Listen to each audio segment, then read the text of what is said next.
Okay, I'm gonna make one last video on the Kpro swap. So here I'm going down there so I can show you that I'm not bullshitting you. This is the ECU that I worked on. You can see it's the pure. You can even see the number right here. Bam, same ECU. It starts up just fine. And the reason why I made this video is because there's one thing that I forgot, and that's this lid right here.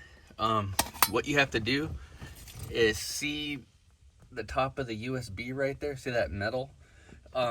Put some fingernail polish, the clear fingernail polish on top of that, so that it acts as a barrier and doesn't make contact. And what you have to do is you have to put a piece of tape on the ECU lid. If you don't, and this is just bare metal, it will short out on that USB thing. So it's very, very important that you put electrical tape over the top of that and block the case from touching that, because you'll ground it out and you'll fry the ECU.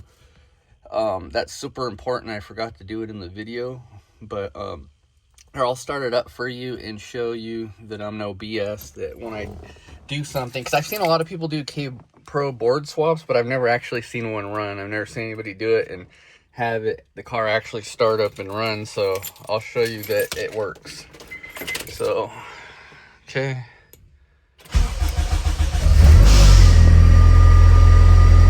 Yep, runs every time. So there you go. That's the real deal. Seen a lot of people attempt this, but this actually works. So yeah, make sure you put the electrical tape on there, and that should cover about everything. So have a safe one.